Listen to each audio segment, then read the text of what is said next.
अस्मद्गुरुभ्यो नमः। श्रीमते रामानुजाय नमः। पासुर 19वां।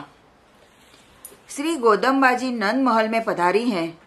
उन्होंने श्री नंद बाबा जी को हमारे स्वामी कहा और यह भी कहा कि नंद बाबा जी अन्न और वस्त्र का दान देते हैं, गरीबों के लिए पानी का प्रबंध करते थे, कुआं खुदवाते थे।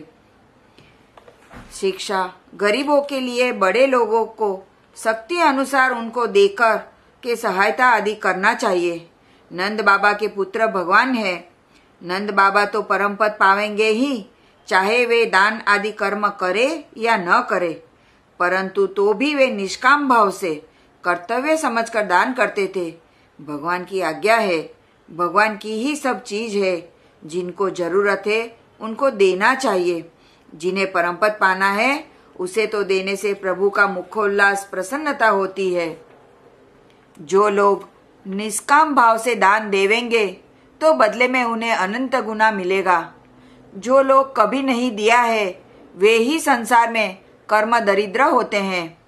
संसार के लोग ऐसा कहते हैं कि जब हम धनवान हो जाएंगे तब कुछ दान करेंगे, परंतु धन पूरा नहीं होने पाता और जो लोग लेते देते हैं उन पर ईर्ष्या भी करते हैं, देने वाले की निंदा करते हैं। जो दूसरे का लेना देना देखकर द्वेष करते हैं वे लोग त्रिकाल में दरिद्र ही रहेंगे। दूसरे का वैभव देख जलना नहीं चाहिए। श्री गोदम्बा जी ने आचार्य चरणों का ध्यान किया और फिर आगे श्री नीला देवी के पास पधारी। शिक्षा: प्रथम भागवत जन, फिर गुरु या श्री लक्ष्मी जी अम्मा जी का पुरस्कार प्राप्त करना। प्रभात में उठते ही अस्मद्गुरुभ्यो नमः बोलकर गुरु चरणों का ध्यान करना चाहिए। धन्यवाद है उन्हें जो नित्य ही प्रभात में उठकर श्री गुरु चरण का ध्यान करते हैं। नजदीक पास में गुरु हो तो प्रत्यक्ष और दूर हो तो मानसिक पूजन किया करे। जिस स्थानों में गुरु भगवान बैठते हैं, उठते सोते जिमते रहते स्नान आदि करते हैं, उन स्थानों का गौरव करना चाहिए। श्री गोदम्बा जी श्री नीला देवी जी के पास पधारी। उनके श्री केश पास में से दिव्य सुगंध गोदम्बा जी को आई। श्री विग्रह में दिव्य सुगंध प्रकट होती है। श्री नीला जी के हस्त में फूल की गेंद लिए उछालती है। यह एक प्रकार का व्यायाम है। जिन्हें सुख से रहना है, स्वास्थ्य पुष्ट शरीर होना चाहिए, उन्हें व्यायाम, आसन, प्राणायाम, जंगल घूमना, मेहनत का कार्य करना चाहिए। श्री नीला देवी जी का महल बहुत सुंदर और स्वच्छ है। शिक्षा: गृहस्थों को घर और बाहर आंगन स्वच्छ सुंदर रखना चाहिए। देखा जाता है कि सोने की जगह में कचरा पड़ा है, मैला सड़ा बिछोना है, जुआ खटमल भरे हैं, घर में जहाँ तहाँ मकड़ी के जाले हैं, मक्खी मच्छर आदि अनेक जंतु भरे हुए हैं। कहने का तात्पर्य है कि बाहर और भीतर तथा शरीर की स्वच्छता रखनी चाहिए। पुत्रों को चाहिए कि अपने माता पिता, बूढ़े वृद्ध लोगों के वस्त्र आदि को साफ किया करे और उनकी सेवा सब प्रकार से करने के लिए कहा गया है। एक बुढ़िया थी, उसके कई पुत्र बहुएं थी। उस बुढ़िया माता का शरीर दर्द करता, परंतु बहुएं कभी पैर नहीं दबाती थी। बुढ़िया के वस्त्र भी मैले रहते थे। पुत्र सब जानते थे, पर माँ की सेवा का कुछ भी ख्याल नहीं करते थे। हमारे उपदेश में माता पिता की सेवा करने का उपदेश दिया गया तो उसे सुनकर उन लोगों ने निष्ठुर नाइन को बुला दिया। बेटा बहुएं जब सेवा नहीं की तो किराए के नौकर क्या सेवा करेंगे। श्री लक्ष्मी जी का अवतार श्री सीता जी स्वयं अपनी सासुओं के पैर दबाती थी। ऐसा वह समय था कि कुटिल दुष्ट सासू का भी पैर दबाया। ये क्या बात है, घर में सब रहते हुए भी बूढ़ों की सेवा नौकरानियों से करावे। बीमारी हालत में वृद्धों की सेवा अवश्य करनी चाहिए, निंदा कभी नहीं करना। सास ससुर की सेवा बहुओं को करना चाहिए। बहुएं बूढ़े सास ससुर की सेवा नहीं करती। ससुर 70 बरस के बूढ़े हैं, उनके लिए तो घूंघट काटती है, उनसे बात तक नहीं करती हैं। सेवा करना तो दूर रहा। यही बहुएं बाजार में घूमने जाती हैं और सिनेमा नाटक देखती हैं और हजारों मनुष्यों में घूंघट खोलकर फिरती रहती हैं। सेवा करने के लिए जी चुराती है, यह हरामीपन है। कहती हैं ससुर के पास जाना लज्जाजनक है। उनका ऐसा कहना झूठा बहाना मात्र है। बाप भी बेटी को गोद में बैठाकर कन्यादान देते हैं। हाथ का साफल्य बड़ों की सेवा करने से है। घर में कचरा पड़ा है, सब जगह फैला भी है, उसे यदि बुढ़िया माँ साफ करे तो फिर बहू बेटा किस काम के। छेल चिकनिया बहुएं खुद तो बनी रहती है, परंतु सासू का मैला फटा कपड़ा है। एक दिन उस बहू को भी सास बनना पड़ेगा ही। बुढ़ापा भी आएगा तब पता चलेगा। भगवान को प्रसन्न रखने के लिए माँ बाप, सास ससुर तथा गरीबों की सेवा करनी चाहिए। बड़ों का स्वभाव कैसा भी क्यों ना हो, तब भी उनकी सेवा करनी चाहिए।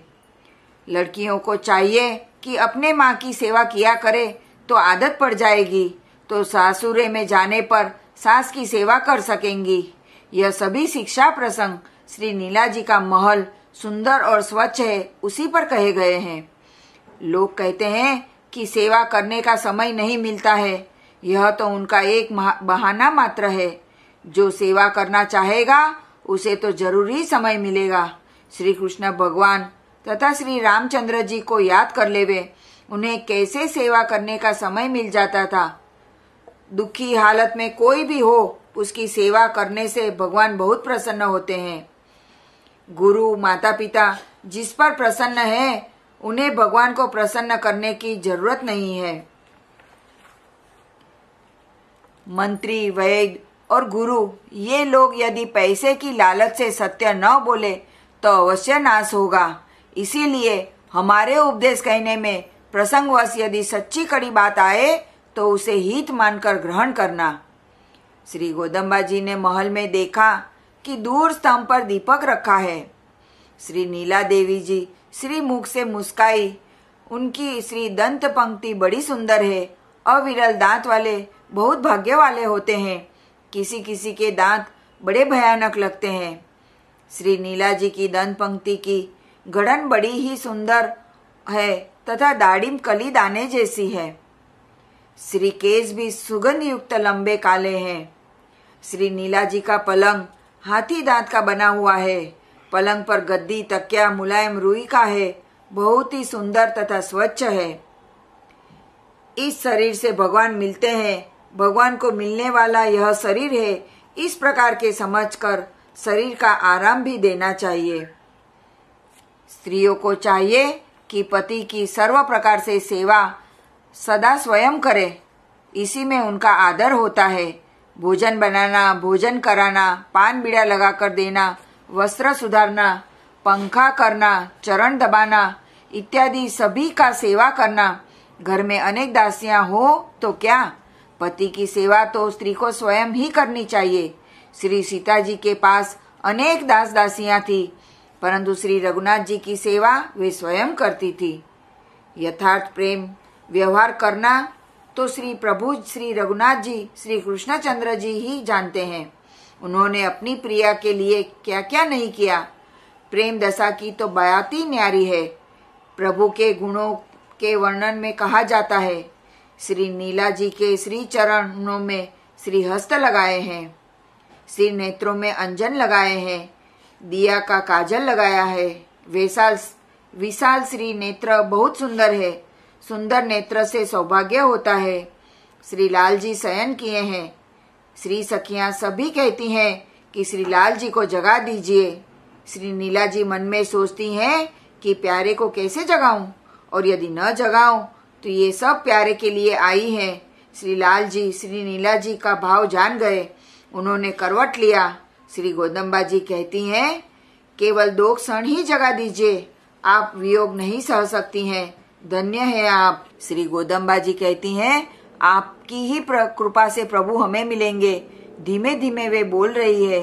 श्री नीला जी जगाना चाहती हैं, थोड़ा पास जाकर कहती हैं, लाल जी कृपा करिए। यह सुनकर श्री लाल जी मुस्कुराए। श्री लाल जी के मुस्कुराने की जय हो। अब और फिर कहा जाएगा। इस पासुर में गोदम्बा जी पुनः नीला देवी जी से प्रार्थना करती है, पूर्व पासुर में सखियों से जगाया जाने पर उन पर अनुग्रह दिखाती हुई नीला देवी कवाट खोलने के लिए शयन से उठने लगी, परंतु कृष्ण भगवान ने नीला देवी को रोक दिया और उनके छाती पर सो गए और इस स्पर्श से परवश चित्त होकर ऐसे ही चुप सो गए। खिड़की से इस दृश्य को देखकर सखियों को ईर्षा प्रकाशित होती है।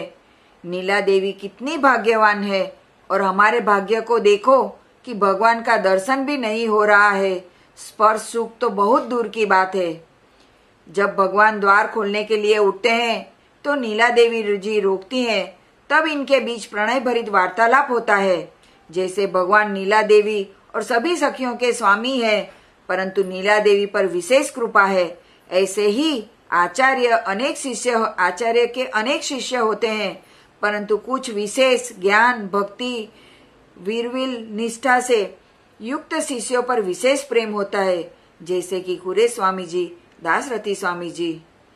जैसे भगवान नीला देवी के स्तनों पर शयन करते हुए प्रसन्न रहते हैं, वैसे ही आचार्य शिष्य की अत्यभुत निष्ठा को देखकर अत्यंत प्रसन्न होते हैं।